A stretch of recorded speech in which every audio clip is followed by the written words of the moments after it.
1911, the School District of Philadelphia agreed to build a school in South Philadelphia.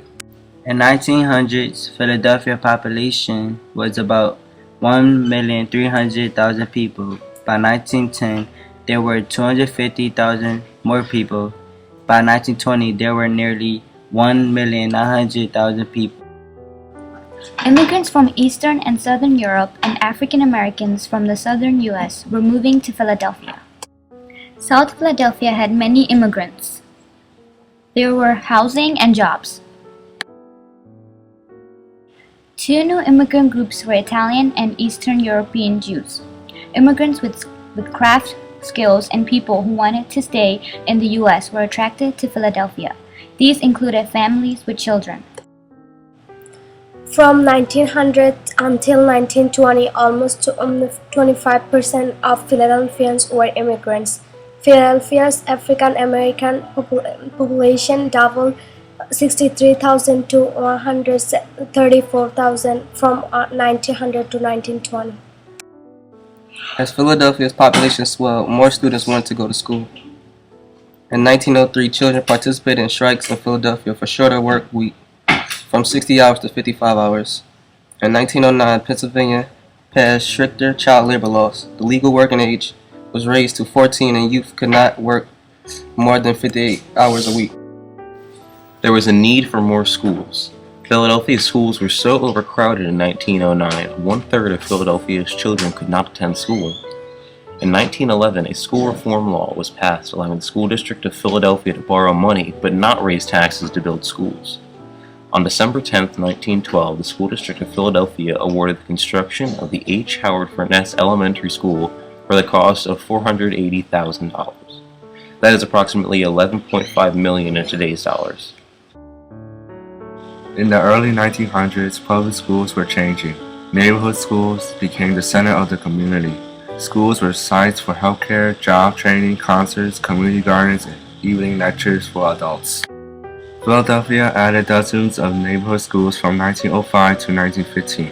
In South Philadelphia, Southwark, Abigail Bear, Shareswood, Abraham Jenks, Nevinger, and Taggart. Schools were built. Southern High School was also built as a technical high school. High schools started teaching world languages, science, physical education, and U.S. history. The school district began offering boys' sports in 1912. Citizenship and literacy classes for immigrants and African Americans were offered at night. The construction of Furness School started in the winter of 1913. It took a year to build the school.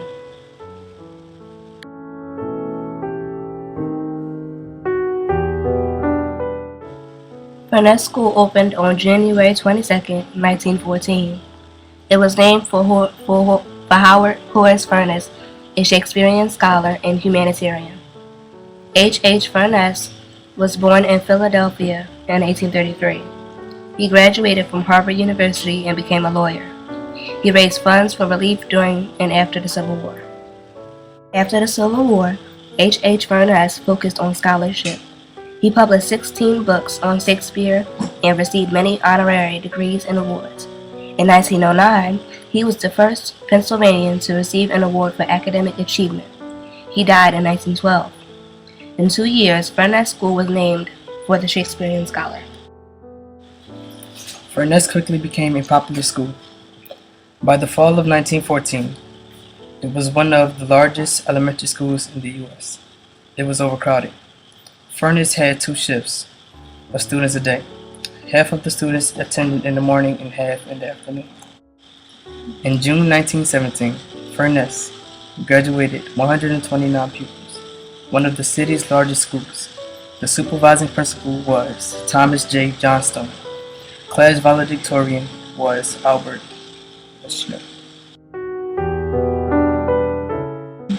Furness School also began offering night classes. The classes included machine works, bookmaking, and woodworking. Just like today, students are involved in community service. For example, Furness students sold victory bonds in World War I and held fundraising concerts. In 1929, Furness became Furness Junior High School, grades 7 to 9. 5 other junior high schools were built in Philadelphia because of changes in education theory and practice. After Furness, students attended either South Philadelphia Central High or Girls High from 10th to 12th grades. All of the schools had excellent reputations for their education programs. Philadelphia schools were also influenced by the civil rights movement of the 1950s and 1960s. In the 1960s, some students from West Philadelphia were bused to Furness. This was an attempt to increase racial integration in the school district. In 1976, Furness became a two-year school, 9th and 10th grades.